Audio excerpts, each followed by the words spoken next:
Malaman ko lang talaga na hindi ikaw ang magiging valedictorian sa batch nyo. Mananagot ka sa akin, ha?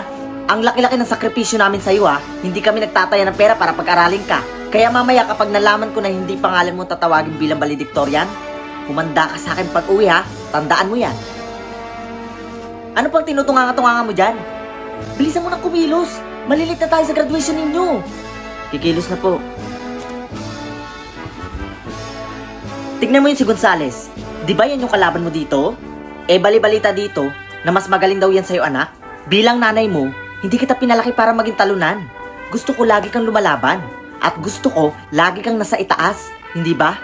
Kaya, alam kong kayang-kaya mong talunin niya si Gonzales. Kaya, aasahan ko na ikaw ang valedictorian. Opo ma, magiging valedictorian po ako. Tara na! Tingnan mo yung anak ko. Ang dami na nakasabit sa kanyang medal. Kanina pa siya tinatawag sa stage. At ang dami niya ng award na nare-receive. Naku anak ha, ayokong sampagita lang yung isasabit ko sa'yo. Gusto ko medal din. Gusto ko angat ka dito, gusto ko ikaw yung matalino dito. At ikaw yung masipag, ikaw ang valedictorian. Hindi pa rin natatawag yung pangalan mo. Ilang oras pa tayo mag-aantay? Marvin Nochete Abisado, valedictorian. Ayan! Ikaw nga ang valedictorian, anak!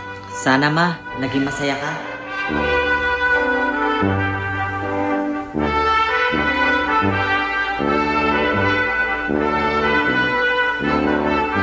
Congratulations po sa inyo, ma'am. Maraming salamat po, ha. Maaga man pong lumisan yung anak niyo po dito sa mundo.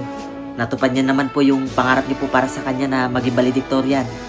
Ayun nga lang, maaga po tayong iniwan ng inyong anak. Sayang nga lang eh.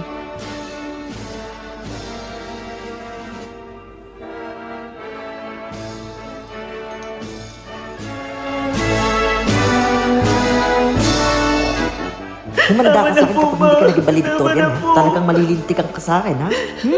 Hindi lang yan ang aabuti mo sa akin. Kaya umayos-ayos ka, ha? Ginagawa ko naman po yung best ko para maging valedictorian, Huwag na huwag mong sasayangin yung pagod namin sa'yo, ha? Ayaw na ayaw kong ipahiya mo yung pamilya natin. Kaya ayos-ayusin mo, ha? Opo, ginagawa ko naman po lahat ng best Siguraduhin mo lang. Hindi malilintikan ka talaga sa akin. Narinig mo ba yung sinasabi ko? Ha? Narinig mo ba? Ikaw dapat ang maging valedictorian sa batch nyo, ha?